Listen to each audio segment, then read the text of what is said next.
UP के सबसे बड़े ब्लॉकबस्टर की, क्योंकि जिले की जंग के बाद सूबे में ब्लॉक प्रमुख के चुनाव पूरी जमीन उसकी तैयार हो गई है। जिला पंचायत चुनाव में जीत का परचम लहराने वाली भाजपा ने सपा को बीडीसी का चैलेंज दिया है। उधर सपा ने चुनाव को अपनी साख का सवाल बना लिया है, क्योंकि इस चुनाव के बाद सीधी टक्कर 2022 में होगी। ये रिपोर्ट देखिए और समझिए क्यों ब्लॉक प्रमुख चुनाव को लेकर सूबे में इतना बवाल कटा हुआ है।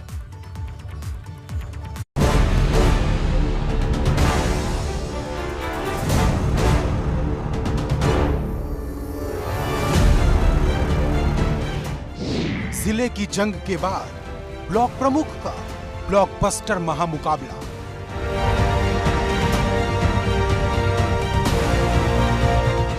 आठ 825 सीटों के लिए महादंगल।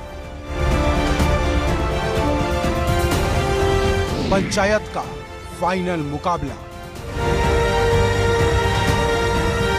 नई जंग, नई तैयारी, ब्लॉक में किसका पलड़ा भारी। विधानसभा के लिए बीडीसी यज्ञ, भाजपा को कौन देगा टक्कर। जिला पंचायत अध्यक्ष की जंग में अपनी जीत का डंका बजाने के बाद भारतीय जनता पार्टी ने ब्लॉक प्रमुख चुनाव के लिए तैयारियां शुरू कर दी हैं। इस बार ब्लॉक प्रमुख चुनाव कई मायनों में खास है, क्योंकि पंचायत सदस्य की जंग में जहां सपा का पलड़ा मजबूत रहा, तो वहीं जिला पंचायत अध्यक्ष की रेस जीतकर भाजपा ने साबित कर दिया कि सूबे में अभी उससे टक्कर लेना किसी के बस की बात नहीं। ऐसे में ब्लॉक प्रमुख के ब्लॉक ब्लस्टर मुकाबले को भाजपा और सपा दोनों ने ही अपनी साख का सवाल बना लिया है। हालांकि भाजपा अपना दावा मजबूत मानकर चल रही, क्योंकि इस चुनाव के 6 महीने बाद सीधे विधानसभा चुनाव होंगे। ब्लॉक प्रमुख के चुनाव को लेकर भारतीय जनता पार्टी ने अपने सभी मंत्रियों, विधायकों, सांसदों और जो पार्टी के पदाधिकारी हैं उनको जिम्मेदारी सौंपी है। सभी मंत्रियों को अपने जिलों में जाकर इसके लिए काम करने के लिए कहा गया है। इसके साथ ही इस बार के चुनाव में भाजपा ने अपनी रणनीति में भी बदलाव किया है। इस बार जो मंत्री, सांसद या विधायक है पार्टी के, उनके परिवारीजन भी ब्लॉक प्रमुख का चुनाव लड़ सकेंगे। पार्टी उनको टिकट देगी। माना जा रहा है कि ऐसा इसलिए कि आगामी विधानसभा चुनाव को लेकर सभी संतुष्ट रहें और किसी के मन में कोई बात ना रहे। जाहिर सी बात है कि जिला पंचायत अध्यक्ष के चुनाव में जिस तरह से भाजपा ने बाजी मारी, किला फतेह किया, उसी को ब्लॉक प्रमुख के चुनाव में भी दोहराने की पूरी तैयारी कर ली गई। भाजपा ब्लॉक प्रमुख के चुनाव के जरिए अपने बूथ को मजबूत करने की कोशिश में है, क्योंकि जहां भाजपा ने जीते हुए जिला पंचायत अध्यक्षों के रिश्तेदारों को मैदान में उतारने की छूट दी, वहीं साथ ही साथ हर उम्मीदवार पूरी जांच परख कर ही उतारा जाएगा। इसके लिए क्षेत्रीय अध्यक्ष और क्षेत्र प्रभारियों के साथ भाजपा प्रदेश अध्यक्ष स्वतंत्र देव सिंह और महामंत्री संगठन सुनील बंसल ने चर्चा की है। जनता की अपेक्षाओं पर जो जनप्रतिनिधि जिला पंचायत अपने अध्यक्ष हैं, जो जीते हैं, उनकी अपेक्षाओं पर खरे उतरेंगे और जो आगे जो क्षेत्र पंचायत का चुनाव है उसमें भी बड़ी जीत भारतीय जनता पार्टी दर्ज करेगी। नहीं, देखिए, जहाँ जो भी भारतीय जनता पार्टी जो भी चुनाव लड़ेगी उन सब में भारतीय जनता पार्टी इतिहास बनाएगी, क्योंकि लोगों का भरोसा है, लोगों का विश्वास है, नेतृत्व पर विश्वास है, काम पर विश्वास है। 826 सीटें हैं, 825 पे चुनाव होंगे। सबसे ज़्यादा जीतने की तैयारी है, लक्ष्य कुछ रखा है? बिल्कुल जीतेंगे। 700 जीतेंगे, 750 जीतेंगे। बिल्कुल जीतेंगे। उधर दूसरी तरफ जिला पंचायत अध्यक्ष चुनाव में मिली हार के बाद सपा ने भाजपा के बीडीसी चैलेंज को कबूल कर लिया। सपा एक उम्मीदवार को ठोक बजाकर मैदान में उतार रही, क्योंकि सपा के पास यूपी विधानसभा में जीत के साथ उतरने का यह आखिरी मौका है। ब्लॉक प्रमुख के चुनाव का बिगुल बज चुका है। तारीखों का ऐलान किया जा चुका है। कांटे की टक्कर सपा और भाजपा के बीच में साफ नजर आ रही है। सभी की निगाहें निर्दलियों पर है। हालांकि अगर पुराने इतिहास को देखें तो हमेशा ही पंचायत चुनाव में सत्ताधारी दल का पलड़ा भारी रहा है। इस बार के जिला पंचायत अध्यक्ष चुनाव को अगर देखें तब भी सत्ताधारी दल यानी भाजपा ने किला फतेह किया और सबसे ज्यादा सीटों पर अपना परचम लहराया है। दोनों ही दल अपनी तैयारियों में जुट गए हैं। अब देखना यह होगा कि आने वाले जो चुनाव हैं उसमें कौन बाजी मारता है। वहीं इन सब के बीच बीडीसी की जंग में खरीद फरोख्त और अपहरण से लेकर तमाम कोशिशें भी शुरू हो गई हैं। गाजियाबाद के मुरादनगर क्षेत्र में बाल कटवाने गया बीडीसी का मेंबर ही लापता हो गया। परिवार ने अपहरण की शिकायत दर्ज कराई। बीडीसी मेंबर का नाम मोहन सिंह है। वहीं बस्ती में 5 जुलाई को गौर ब्लॉक के बीडीसी रामविलास का देर रात अपहरण हो गया। बीडीसी की पत्नी ने भाजपा नेता जटाशंकर पर अपहरण का आरोप लगाया। वहीं इससे पहले 2 जुलाई को गोंडा पुलिस ने एक निजी होटल में छापा मारा था, जहां 3 दर्जन से ज्यादा बीडीसी मिले थे। मतलब बीडीसी चुनाव को लेकर चुनावी ऐलान से पहले ही बवाल जारी। उत्तर प्रदेश में 826 पद ब्लॉक प्रमुख के हैं, लेकिन इस बार 825 पद पर ही वोट डाले जाएंगे, क्योंकि गोंडा जिले के मुजैना में चुनाव नहीं होगा। नामांकन से लेकर नाम वापसी और मतदान का पूरा ब्यौरा आपको समझाते हैं। नामांकन 8 जुलाई को सुबह 11 बजे से दोपहर 3 बजे तक होगा।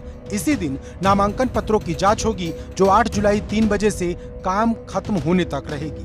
वहीं नाम वापसी 9 जुलाई 11 बजे से दोपहर 3 बजे तक होगी और मतदान 10 जुलाई को दोपहर 11 बजे से 3 बजे तक होंगे और इसी दिन मतगणना भी होगी। मतलब मतदान वाले दिन ही फैसला आ जाएगा कि ब्लॉक प्रमुख की लड़ाई का विजेता कौन है। हालांकि ब्लॉक प्रमुख चुनाव का एक दिलचस्प फैक्ट ये भी है कि 2016 में 793 पदों के लिए चुनाव हुए थे, जिसमें 385 सीटें ऐसी थीं जहां चुनाव ही नहीं कराना पड़ा। यहां सभी ब्लॉक प्रमुख निर्विरोध चुने गए। वहीं दूसरा फैक्ट ये है कि पिछली बार 405 सीटों पर महिला उम्मीदवारों ने परचम लहराया, यानी 51% सीटों पर महिलाओं ने कब्जा किया और सब चौंक गए, क्योंकि ये पहला चुनाव था जिसमें भागीदारी से लेकर जीत तक महिलाओं का परचम था, जबकि संसद में महिला आरक्षण बिल सालों से लटका है। ऐसे में सपा और भाजपा की टक्कर के बीच ये भी देखना होगा कि पुरुष और महिलाओं में से कौन सबसे ज्यादा सीटों पर कब्जा जमाता है, और साथ ही पता चलेगा कि 2022 की महाजंग के लिए किसका दावा सबसे मजबूत नजर आता है। Bureau report, ABP Ganga.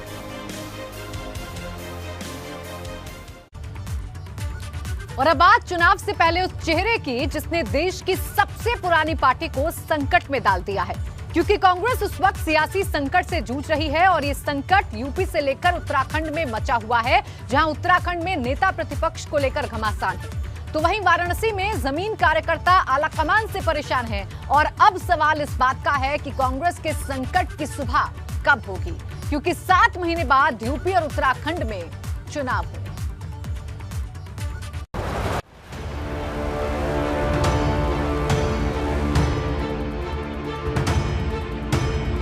देश की सबसे पुरानी पार्टी पर सबसे बड़ा संकट। विधानसभा चुनाव से पहले कांग्रेस में खतरे की टिक टिक।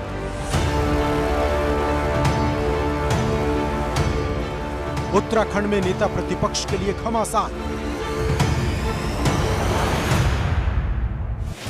जहां भाजपा उत्तराखंड में नए सीएम के ध्वज तले विधानसभा की चुनाव की तैयारियों में जुटी है, तो वहीं दूसरी तरफ देश की सबसे पुरानी पार्टी कांग्रेस अपने सबसे बड़े संकट से जूझ रही, क्योंकि जहां भाजपा ने नया चेहरा तैयार कर दिया, तो वहीं कांग्रेस अभी तक तय नहीं कर पाई कि वो चुनाव किस चेहरे पर लड़ेगी। क्योंकि पार्टी के नेता भले ही कुछ भी कहें, लेकिन अंदर खाने चर्चा जोरों पर है कि ऐसा क्या है कि 2002 से अब तक कांग्रेस सूबे में कोई चेहरा नहीं दे पाई। आपने कहा कि कौन अगला नेता प्रतिपक्ष होगा, हम सब लोग आपस में बैठेंगे, प्रभारी जी हैं, हमारे संगठन महामंत्री जी हैं, तमाम लोग आपस में बैठ कर के सहमति के आधार पर जो है नेता प्रतिपक्ष चुनने का काम करेंगे और राष्ट्रीय नेतृत्व जिस नाम पर भी मोहर लगाने का काम करेंगे वो हमारा नेता प्रतिपक्ष होगा। उत्तराखंड में कांग्रेस के पास एक चेहरा हरीश रावत का है, लेकिन पार्टी में टूट इतनी ज्यादा कि एक धड़ा तो उन्हें नेता ही नहीं मानता। हमारी संख्या बड़ी सीमित है, हम 10 लोग विधायक हैं और हम अपने संगठन महामंत्री जी से भी सब लोग संवाद स्थापित करेंगे, हमारे प्रभारी जी हैं उनसे संवाद स्थापित करेंगे और कोशिश और प्रयास हमारा ये होगा कि हम सहमति के आधार पर जो है एक नाम प्रस्तावित करेंगे और उसके बाद राष्ट्रीय नेतृत्व को निर्णय लेना। कांग्रेस में गहराया यह संकट सिर्फ उत्तराखंड का नहीं, पंजाब, हरियाणा, तेलंगाना, हर जगह कांग्रेस इसी संकट से जूझ रही, जबकि यूपी में कांग्रेस के हालात इससे भी ज्यादा बुरे हो चुके हैं। वाराणसी कांग्रेस के कार्यकर्ताओं और पदाधिकारियों ने महानगर अध्यक्ष के खिलाफ मोर्चा खोल दिया है। पहले महानगर कांग्रेस के 1 दर्जन पदाधिकारियों और कार्यकर्ताओं का इस्तीफा हुआ, उसके बाद अब जिला कांग्रेस के आधा दर्जन पदाधिकारी और कार्यकर्ता प्रियंका गांधी वड्रा और अजय लल्लू को इस्तीफा भेजकर खुद पदमुक्त होने की मांग कर रहे हैं। आपने इस्तीफा दिया है, वजह क्या है? वजह यह है कि बड़े लोगों के साथ जो बहुत पहले से चले आ रहे हैं कांग्रेस में, उनका अपमान हुआ है। अपमान नहीं होना चाहिए, कांग्रेस को एक एक करके जुटाना चाहिए। लोग कहते हैं कि बूथ स्तर पर बनाइए, एक एक को इस तरह से अपमानित करेंगे तो क्या होगा? आप बताइए अब्दुल है जी कि बताया ना कि जो पुराने नेता है 75-80 साल के जो नेता है, अब उनको भी अगर बदनाम करेंगे कि उनके बराबर जो अध्यक्ष बने उनका पोता उनके बराबर है। पूर्वांचल में कांग्रेस की एक पहचान है, पूर्वांचल में कांग्रेस का एक वजूद है। बनारस उसके अध्यक्ष ने जो कृत्य किया है उसके खिलाफ मैं ये आंदोलन छेड़ रहा हूं और मैं इसके एवज में इस्तीफा दिया हूं। विरोध क्या है, असंतोष क्या है? देखिए, हमारे पुरोधा कांग्रेस को मजबूत करते थे, आज उन्हीं पुरोधाओं का जो है अपमान जो है सर कांग्रेस कमेटी के अध्यक्ष ने किया है, यह बड़ा निंदनीय अशोभनीय है। इस कारण से हमने इस्तीफा दिया है। सूत्रों की माने तो अजय कुमार लल्लू को लेकर भी कांग्रेस कार्यकर्ताओं में नाराजगी है और इस नाराजगी की एक वजह कांग्रेस का लगातार कमजोर होना भी है, क्योंकि जिला पंचायत की जंग में कांग्रेस ने रायबरेली के रूप में अपना आखिरी किला भी गंवा दिया, जबकि अमेठी तो कांग्रेस के हाथ से पहले ही निकल गया था। ले देकर रायबरेली बचा था, अब वो भी कांग्रेस से छिन गया। ऐसे में सवाल बड़ा है कि क्या कांग्रेस के पास यूपी और उत्तराखंड में एक ऐसा चेहरा नहीं जिसके नाम पर चुनाव लड़ा जा सके और जिसको लेकर कोई कार्यकर्ता विरोध न करे? क्योंकि सच तो ये है कि प्रियंका गांधी वड्रा यूपी में चाहे जितनी ही कोशिश क्यों न कर ले, लेकिन जब तक ऐसा चेहरा नहीं होगा ये रास्ता बहुत मुश्किल होगा। दिल्ली से अविनाश तिवारी, देहरादून से पंकज राणा और वाराणसी से नीतीश कुमार पांडे के साथ ब्यूरो रिपोर्ट ABP गंगा।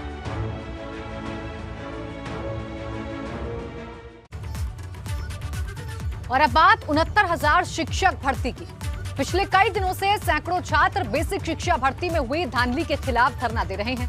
उधर बेसिक शिक्षा मंत्री कह चुके हैं कि भर्ती में कोई धांधली नहीं हुई है, सारी भर्तियां पूरी पारदर्शी तरीके से हुई हैं।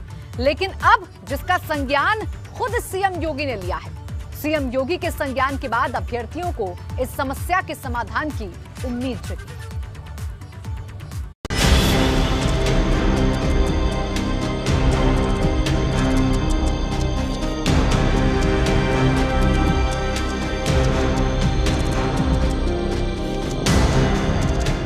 शिक्षक भर्ती पर कंफ्यूजन, कब होगा अभ्यर्थियों का फाइनल सॉल्यूशन? सीएम योगी ने लिया संज्ञान,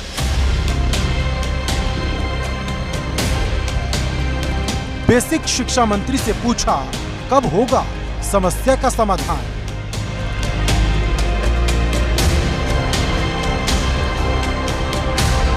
जब पारदर्शी है भर्ती तो सड़क पर क्यों है अभ्यर्थी?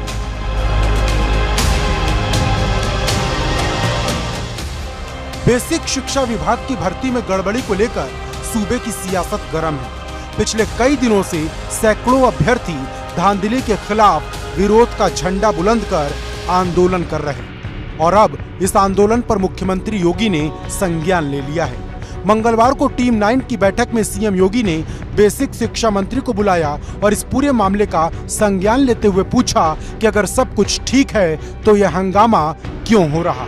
सीएम योगी यहीं नहीं रुके, उन्होंने बेसिक शिक्षा मंत्री से यहां तक पूछ डाला कि जब सारी भर्ती प्रक्रिया पारदर्शी है तो इतना कंफ्यूजन क्यों हो रहा? मुख्यमंत्री ने बेसिक शिक्षा मंत्री से सारी तस्वीर साफ करने को कहा। शिक्षक भर्ती की चाह रखने वाले अभ्यर्थियों के लगातार चल रहे आंदोलन, धरने, प्रदर्शन के मामले को अब मुख्यमंत्री योगी आदित्यनाथ ने संज्ञान में लिया है। मुख्यमंत्री ने खुद बेसिक शिक्षा मंत्री डॉक्टर सतीश द्विवेदी को बुलाया और उनसे एक सवाल किया, कहा कि जब पूरी भर्ती पारदर्शी तरीके से हुई, इतने लोगों को रोजगार दिया गया, तो फिर ये हंगामा क्यों? इसके बाद मुख्यमंत्री ने यह भी कहा कि सभी लोगों के सामने उन फैक्ट्स को लाया जाए, उन तथ्यों को लाया जाए जो इस भर्ती से जुड़े हुए हैं, ताकि किसी के मन में कोई कन्फ्यूज़न या कोई सवाल ना बचे। अगर किसी के मन में कोई सवाल है, कोई कन्फ्यूज़न है, तो उसको दूर किया जाए। देखना होगा कि मुख्यमंत्री के इस पूरे मामले को संज्ञान में लेने के बाद अब विभाग किस तरह से इस पूरे मामले को हैंडल करेगा और किस तरह से सारे फैक्ट्स को सामने लेकर आता है। गौरतलब है कि सोमवार को अभ्यर्थियों ने बेसिक शिक्षा मंत्री के आवास का घेराव किया था। तब बेसिक शिक्षा मंत्री ने भर्ती में धांधली के आरोपों को गलत बताते हुए साफ कहा था कि सारी भर्तियां एकदम पारदर्शी तरीके से हुई, मतलब कोई झोल नहीं। पहली बात वो कहते हैं कि आरक्षण का अनुपालन नहीं हुआ है। इस बात को मैं स्पष्ट रूप से कहना चाहता हूँ, पूरी भर्ती प्रक्रिया पूरी तरह से पारदर्शी हुई है, NIC के द्वारा ऑनलाइन हुई है। हमने भी उस सूची को नहीं देखा है कि कौन भर्ती हुआ है। इस स्तर की पारदर्शिता उस भर्ती में हुई है और आरक्षण के उपबंधों का 100% अनुपालन हुआ है। लेकिन बेसिक शिक्षा मंत्री के बोलने के बाद भी अभ्यर्थी मानने को तैयार ही नहीं और आंदोलन अब भी जारी है। अभ्यर्थियों का कहना है कि जब तक विभाग राष्ट्रीय पिछड़ा वर्ग की रिपोर्ट का जवाब नहीं देता तब तक आंदोलन जारी रहेगा। कल हमारी मुलाकात माननीय बेसिक शिक्षा मंत्री से हुई और आपने लगातार हमारी आवाज़ उठाई और इसका असर ये हुआ कि आज माननीय मुख्यमंत्री जी ने हमारे मामले का संज्ञान लेके बेसिक शिक्षा मंत्री सतीश द्विवेदी जी को बुलाया है और हमें पूरी उम्मीद है कि माननीय मुख्यमंत्री जी के संज्ञान लेने के बाद अब हमारे लिए कोई ना कोई रास्ता जरूर निकलेगा। यहाँ पर वो अभ्यर्थी भी मौजूद हैं जो ये मांग कर रहे हैं कि 69,000 की भर्ती में 22,000 पदों को और बढ़ाया जाए। उनसे भी बात करेंगे कि वो क्या कहना चाहते हैं, उनकी क्या मांग है। आप बताएं, आप क्या कहना चाहते हैं, आपकी क्या मांग है? मैं ये चाहती हूँ जो 68,500 की जो बची हुई सीटें हैं उन्हें 69,000 में ऐड कर दिया जाए, जिससे हम लोग मतलब रोजगार लोग हैं उनको रोजगार मिल सके बस। वहीं इस आंदोलन के साथ ही एक दूसरा समूह भी है जो भर्ती में 22,000 पद बढ़ाने की मांग कर रहा, मतलब दो मोर्चे पर मोर्चाबंदी हो रही। और अब ये बात सूबे की हुकूमत को परेशान कर रही क्योंकि 7 महीने बाद चुनाव है। अगर इस मसले को यहीं खत्म नहीं किया गया तो इससे दूरगामी परिणाम हो सकते हैं और ये बात सीएम योगी अच्छी तरह समझते हैं। यही वजह है कि उन्होंने बेसिक शिक्षा मंत्री को तुरंत तलब कर इस समस्या का समाधान खोजने को कहा। लेकिन ये समाधान क्या होगा और क्या इससे यह आंदोलन खत्म होगा, ये बड़ा सवाल है। लखनऊ से शैलेश अरोड़ा, ABP गंगा। कांवड़ यात्रा की मुख्यमंत्री योगी ने कांवड़ यात्रा पर सस्पेंस को खत्म कर दिया है और अधिकारियों को पड़ोसी राज्यों से बात कर यात्रा को समय पर शुरू करने का निर्देश दिया है। लेकिन दूसरी तरफ उत्तराखंड ने कांवड़ यात्रा पर प्रतिबंध लगा रखा है।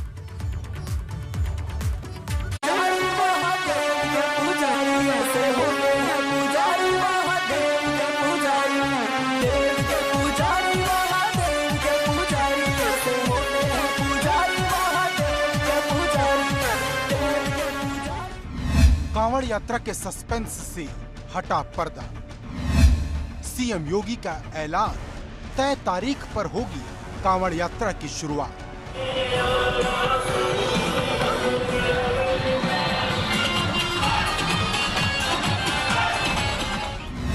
फिर लगेगा मेला, फिर गूंजेंगे बम बम भोले के जयकारे।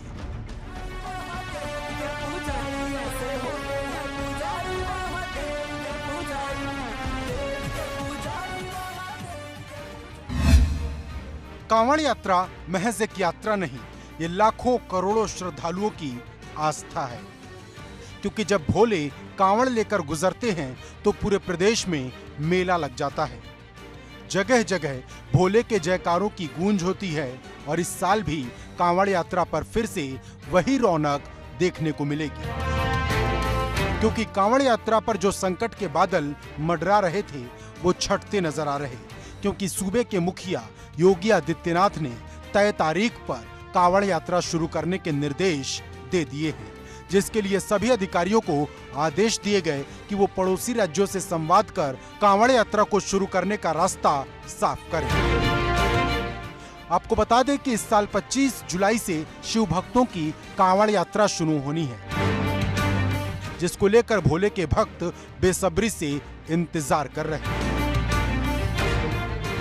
25 जुलाई से शुरू होने वाली कांवड़ यात्रा को लेकर प्रदेश सरकार ने अपना रुख साफ कर दिया है। सीएम योगी ने अधिकारियों के साथ बैठक में साफ कहा कि यात्रा पर रोक नहीं लगाई जाएगी, बल्कि अधिकारियों को ये निर्देश दिए गए हैं कि वो इसे लेकर तैयारियां पूरी करें। श्रद्धालु उत्तर प्रदेश, उत्तराखंड और बिहार में जलाभिषेक के लिए जाते हैं। इसके लिए तैयारियां पूरी करने के साथ ही अधिकारियों को पड़ोसी राज्यों से संवाद स्थापित करने के लिए भी कहा गया है। समय कम है, कोरोना काल भी है, ऐसे में देखना होगा कि अधिकारी इस बड़ी चुनौती का सामना किस तरह करते हैं और किस तरह से कांवड़ यात्रा की तैयारियों को अमली जामा पहनाया जाएगा। योगी सरकार हर साल कांवड़ियों के लिए विशेष इंतजाम भी करती है। इसके लिए उन्हें जगह जगह पानी, आराम की सुविधा के साथ ही उनके स्वागत में हेलीकॉप्टर से पुष्प वर्षा भी की जाती है।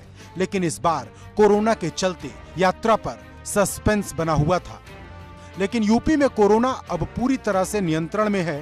बीते 24 घंटे में 53 मरीजों की पुष्टि हुई, जबकि 218 मरीज स्वस्थ होकर डिस्चार्ज भी हुए। इससे पहले 1 मार्च को एक दिन में 100 से कम मरीज आए थे। मतलब जो स्थिति आउट ऑफ कंट्रोल हुई थी वो अब कंट्रोल में है। यही वजह है कि सीएम योगी ने कांवड़ यात्रा को शुरू करने के निर्देश दिए। लेकिन सवाल उत्तराखंड की पाबंदी का है, क्योंकि उत्तराखंड में इस साल भी कांवड़ यात्रा प्रतिबंधित करने का ऐलान किया गया। वहीं उत्तराखंड के डीजीपी ने 8 राज्यों के अधिकारियों के साथ बैठक की और साफ शब्दों में कहा वर्ष 2020 की भांति इस वर्ष भी कोरोना के चलते उत्तराखंड सरकार ने कांवड़ यात्रा को प्रतिबंधित किया है, बैन किया है। इसलिए हम सबसे अपील करते हैं कि कृपया करके हमारा सहयोग करें और इस वर्ष भी अपने स्थानीय मंदिरों में ही जलाभिषेक करें और कृपया करके हरिद्वार न आए। गौरतलब है कि साल 2019 में उत्तराखंड में करीब 3 करोड़ कांवड़िये यात्रा पर गए थे। इसमें 27% कांवड़ियों की संख्या यूपी से भी थी। दरअसल कांवड़ यात्रा में दूसरे राज्यों से लाखों की संख्या में कांवड़िया हर की पैड़ी पहुंचते हैं। वहां से गंगा जल लेकर शिवरात्रि पर अपने अपने क्षेत्रों के शिवालयों में जलाभिषेक करते हैं। कांवड़ यात्रा को लेकर हिंदुओं में गहरी आस्था है। यही वजह है कि योगी सरकार कांवड़ियों के लिए हर साल बेहतर इंतजाम करती है। लेकिन बड़ा सवाल ये कि कांवड़ यात्रा को लेकर संकट के बादल तभी खत्म होंगे जब उत्तराखंड अपनी पाबंदियों को हटाएगा, क्योंकि कांवड़ यात्रा में ज्यादातर श्रद्धालु हरिद्वार से गंगा जल लेकर ही आते हैं। ऐसे में यूपी सरकार उत्तराखंड सरकार से मिलकर तालमेल बिठा पाती है या नहीं, इसका इंतजार है। Bureau report, ABP Ganga.